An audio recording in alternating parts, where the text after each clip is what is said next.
Hello everyone, we're going to go over an Edexcel A-Level Economics past paper question today, a 25 marker. This is from June 2023. It is 1D, which reads, evaluate the microeconomic and macroeconomic policies that could be used to reduce inequality in the UK. So generally for these, I'm going to do like an introduction for my 25 markers, which will be super brief, just like 2 sentences, which will just define some key terms, like show off my knowledge of the course. Here I've gone with like describing what is meant by inequality, drawing a distinction between wealth and income inequality, and I've added a Lorenz curve here. I find Lorenz curves are not super helpful for interpretation and analysis. I'm going to use other diagrams, but they're super quick to draw, so I tend to just, if I'm doing an inequality problem, I will just draw one, because why not? It just shows more knowledge of the course. Also for these topics, I tend to do like 2 big sections. One that is an analysis paragraph and then an evaluation policy paragraph within the same topic. So it'll be like one topic has an analysis paragraph and an evaluation, and then another topic has an analysis paragraph and then an evaluation, and then we do the conclusion. So the 2 topics I'm going to pick for this, one is going to be a microeconomic policy, which is raising the minimum wage, and one is going to be a macroeconomic policy, which I think we've gone with is increasing spending. Yeah, raise government spending on education and mobility of labor.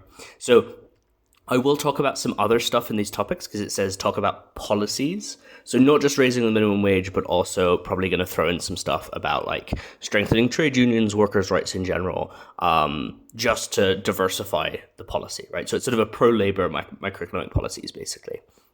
With this minimum wage argument, I always want to make sure I have a definition.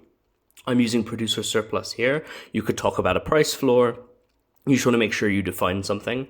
Again, knowledge of the course. In terms of the analysis is pretty straightforward, right? We increase the minimum wage. This is going to increase how much money lower income workers have, right?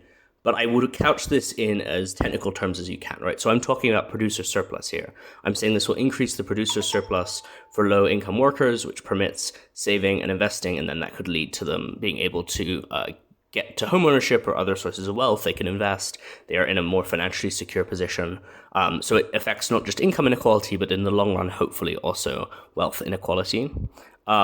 In terms of how you interpret the diagram, then you can see here this like green section is the producer surplus, and you're losing a little bit because probably there will be more unemployment, but then you're gaining a lot more producer surplus. So this is the additional money basically that's going to workers.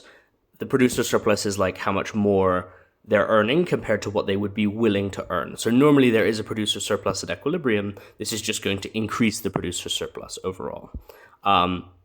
There's not tons of interesting stuff to do with this in terms of analysis, because it's a pretty straightforward argument. But I think you have an opportunity to really shine when you talk about the evaluation here.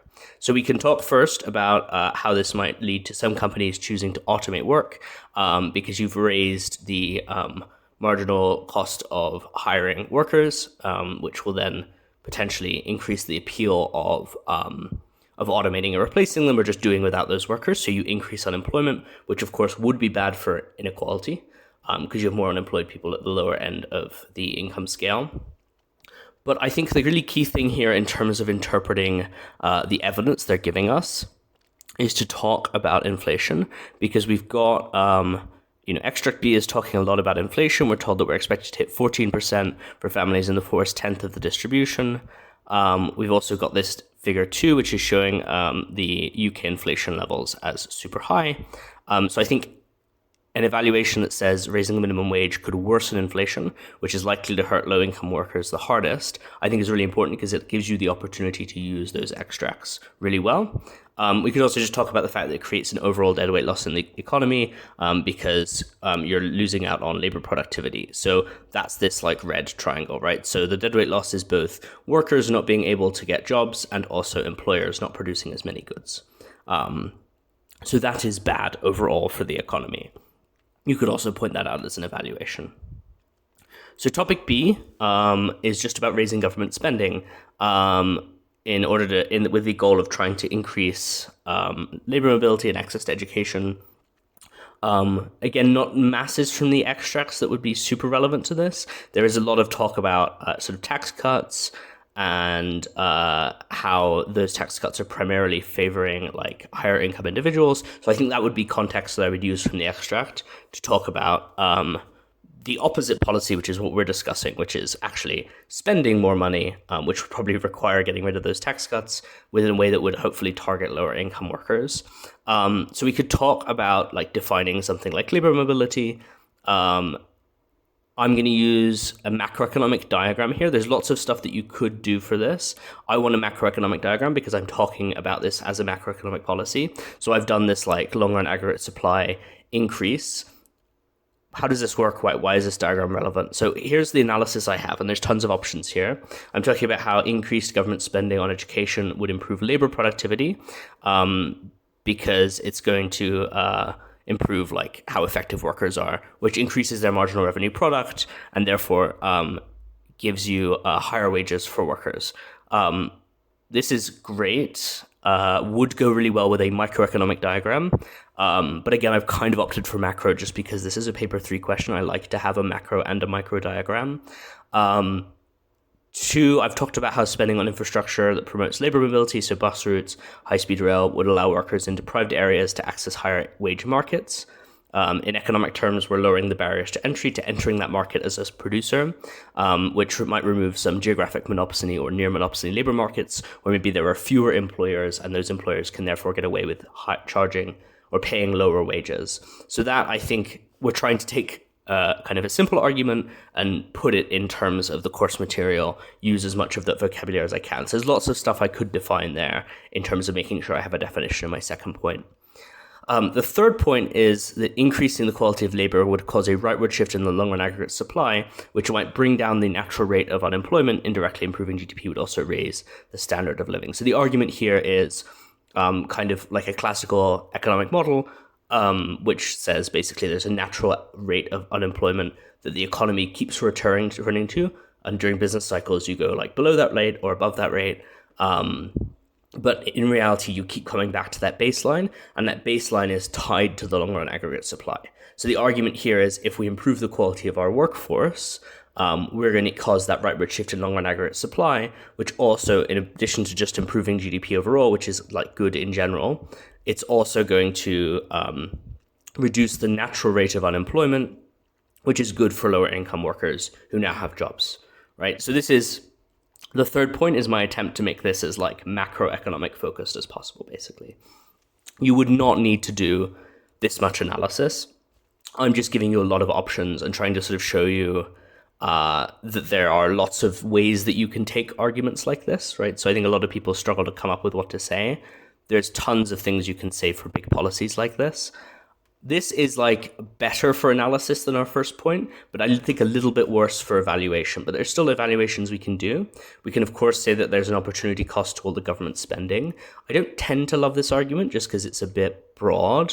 So like I could use this for kind of any government spending, which is fine. It's a little bit generic. It's not super, super interesting.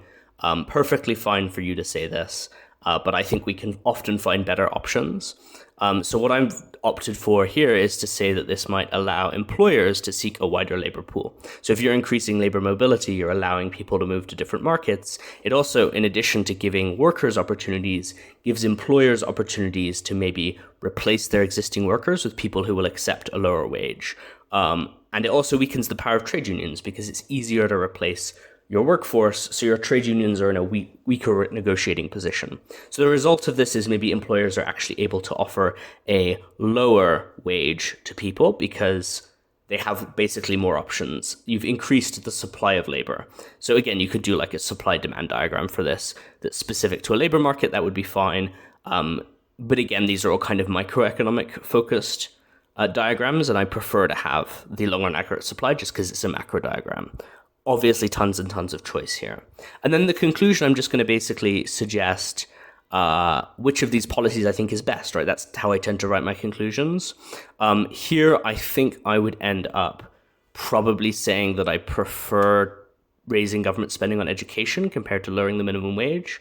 And the argument, I think, would be because of the context of inflation, I have a specific concern that increasing the minimum wage would worsen inflation because currently or at least at the time when this question was set, inflation was very, very high. So I think I would end up coming down on that side for that reason. Versus like government spending also is kind of pro-inflationary, but I think you could make the argument because it's improving long-run aggregate supply, there's less of an inflation risk because you're like actually just increasing the real output in the economy over the long term. So I think that would be the conclusion. Obviously, there's lots of different ways that you can take that. I am super curious to hear what you guys would answer to this question. This is just how I would answer it.